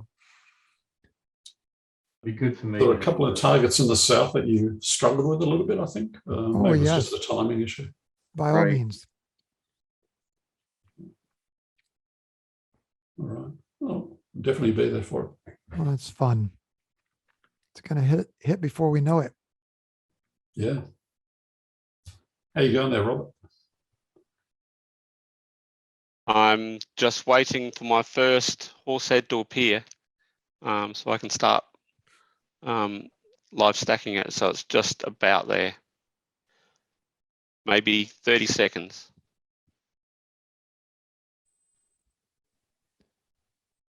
Frank, thanks for starting out the night and also finishing the morning with us. Quite welcome. Thanks for me. hey, you're the pilot of this ship. This is all you, man. No, it's not true. It was a lot of fun, though. Hey, Doug, did you get any sleep at all? He brought a I did, sleeping blanket with him. I did. I laid down for an hour on the floor, and it really felt good. Yeah, I saw you were on mid-afternoon here, and I thought, hang on, is he on in a few hours as well? Right. Just past noon here, so ready for lunch. We're glad you didn't have a game. Glad you didn't have a game today, Phil. No, there's tomorrow, the big game. Mm-hmm. The mighty Colchester United. Nice. All right, so the noise is dropping out of this thing. Yeah, that's beautiful. Which is nice. Yeah. It's amazing what you can do. And obviously bright targets are a lot easier in light polluted skies. Sure. Mhm. Jump out of there. Does ASIR Pro offer any type of can you increase like color saturations or anything on the fly? No, you can't. Or you can, it's actually very limited. You don't even have the mid-level control that you see in the other software. It's really just the black point, the white point, I guess, and just two sliders you see at the bottom there. Right. That's all you've got. And it's very simple. I think it'd be very easy for them to implement greater dynamic range and saturation control. I'd be more interested in the dynamic range. Being able to stretch it in a sort of non-linear way, I think that would be great. Particularly for fainter targets, not so much this class of target, but the other stuff. They have actually added live stacking of planets and moons and the moon actually, and that's very effective. So you literally take a video and it live stacks it for you. Wow. And that's, I haven't tried it yet because it was only introduced a couple of weeks ago and we've had bad weather and no moon. So over the next week or so, I'll have a go. Is that part of specifically for ASIR Pro, or is that part of the ASI Studio of? I think it might just be in the ASI Air Pro, but I don't. I figured as well. well. The ASI Air app, I mean.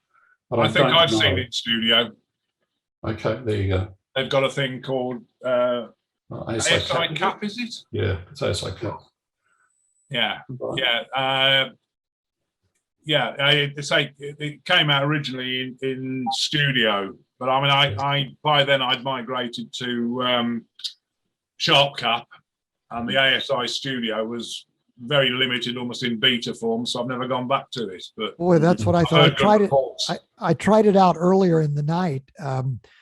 And Frank, I think I told you I'd like to try it out sometime, but boy, it took me about 2 minutes to say, wow, this is really limited. Mhm. Yeah.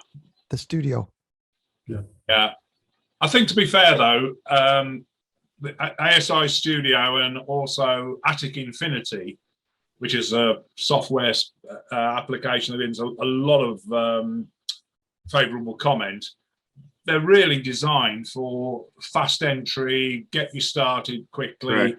and then you graduate. I mean, I started with Attic Infinity, which was dead easy. Just so easy, it was like falling off a log. And then I wanted to do other stuff like autofocus, and I then went down the Sequence Generator Pro route, which is like rocket science compared to Infinity, and eventually got back to SharpCap. And having gone through that curve, SharpCap now I find very easily, but the learning curve for most people is quite steep, you know. Yeah. And I think the ASI Studio and Attic Infinity are really there to get you going, and you'll then find a different level. And I'm quite impressed with this. Is ASI Air? Is this? Mhm. Yeah, this is the ASI Air app on an iPad, and it's just running off the little mini computer. I mean, obviously, I'm unfamiliar with it, but I'm quite impressed. Yeah, what I like about this is it's, apart from being dead easy to use, it's actually, you can get rid of all the stuff around it very easily just by tapping the screen. Oh, that's So nice. for outreach, it's really good, and you just zoom in on a part of it. Nice. And this is on a tablet, right, Kim? Yeah, it's on the tablet. I'm just using it. It's just sitting in front of me at the moment. I put my if I stop sharing and my camera's on, so might just be able to see it there. Nice. I know the polar align routine that's built into the ASI Air is pretty impressive as well. Yeah, that's what I used earlier, and it took me about 5 minutes. Yep. Works well. Here we go. Oh, wow. Nice. No satellites, Rob. You can see my horse head, no problem. Yes. All good. Yep. So you got flame at the top. Very nice. Allen attack, of course, to annoy everybody, and horse head, and that's only two 2-minute HA subs. Nice spikes. I was actually admiring Alnitak. It doesn't annoy. I was admiring it. It looks like the Star of Bethlehem or something. If you want to take images in this neighborhood, it annoys. It's just so bright. It is. So you're always fighting against it. And looks like I'm about to get a third image coming in. So we've got about 7 minutes. Remind us of the cities again. Now, Kim, what would you say is your city again? It's the same one that Robert, Malcolm, and Athol are in, which is Adelaide, South Australia. Okay. So it's capital South Australia, which is, I realised only the other day, is about 40% larger than the state of Texas. So there you go. There's a fact. Wow. There's a fun fact. That is. And then Athol, is Athol still with us? Or did he drop? Athol, what city again? Is it Adelaide for you as well? Yeah, I'm at Ross River, Adelaide. Do you have a scope, Athol? I never did ask. What kind of telescope do you have? I'm just setting up a new system with a 102 SV Boni, with a SV Boni guide scope, and to do hardware all over. Nice. The ASI Air Plus and 533 camera and 128 guide camera. That's great. And I've always wondered how to pronounce that. I haven't actually fired it up yet. Okay, I've always wondered how to pronounce that, so I'm glad you taught us. SV Boni. Sorry? SV Boni is the way you pronounce SV that. Boni. Yeah. Okay. Well, we'll look forward to seeing that next time. Yeah, hopefully we'll have it going by then. Good. Well, in our last 5 minutes, what else can you guys tell us about Australia's astronomy program? What can we say? There's obviously a lot of interest in the country, particularly with the COVID pandemic. Telescope sales are through the roof as well here.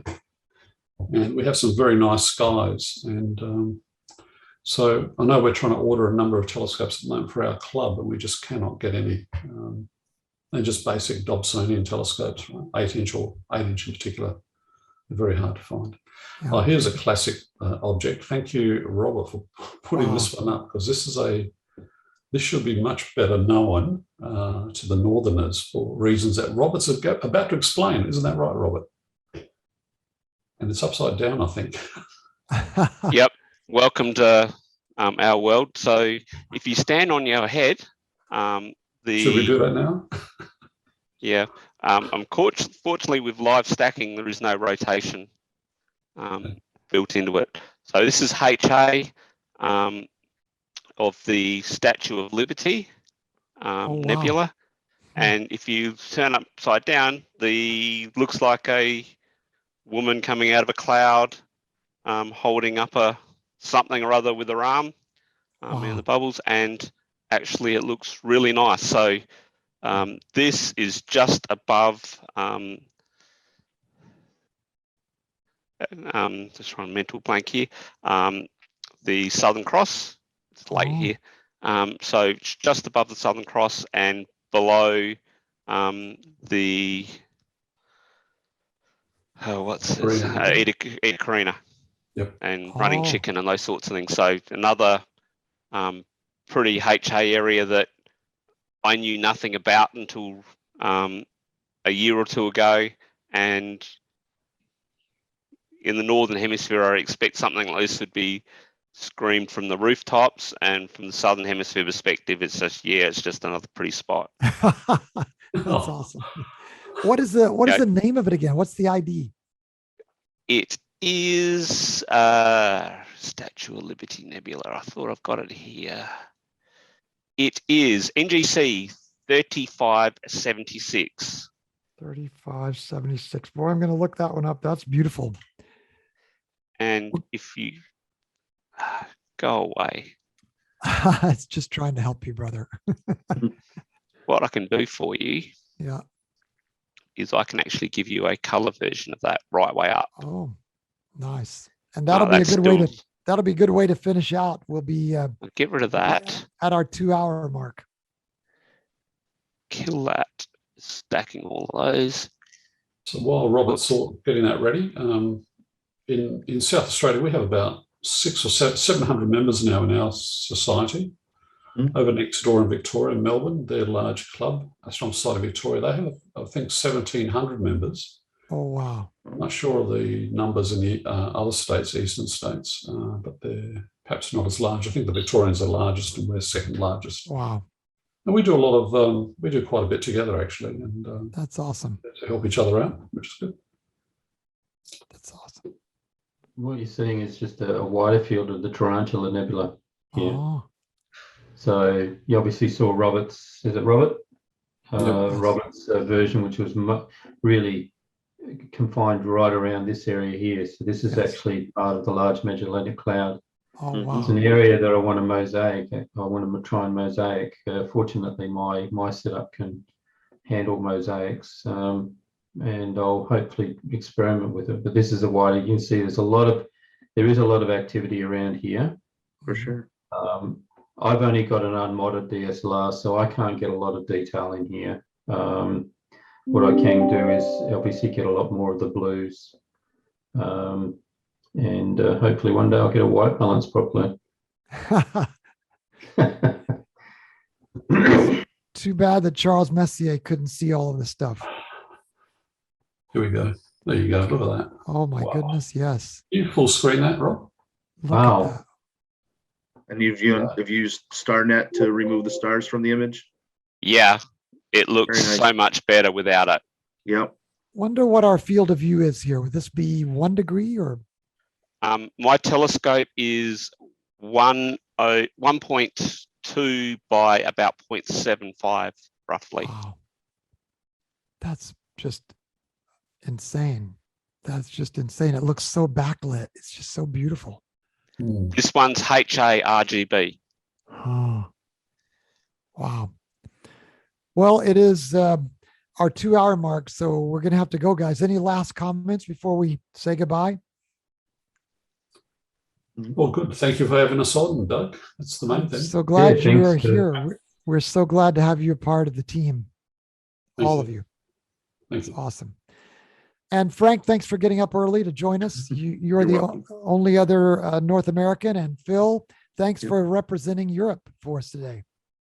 Thanks for organising it. Such sociable hours. I mean, I look forward quite to it happy every to get month. up at normal hours and join you guys and not be out in the cold. And it's Yeah. quite pleasant to. It is. It is. All right. Well, take care, guys. We'll look forward to seeing you next month. Okay. You take care. all. Have a good day, everyone. Take care. Good day, everyone. Bye. Cheers. Good, Bye. good Take night. care. Bye.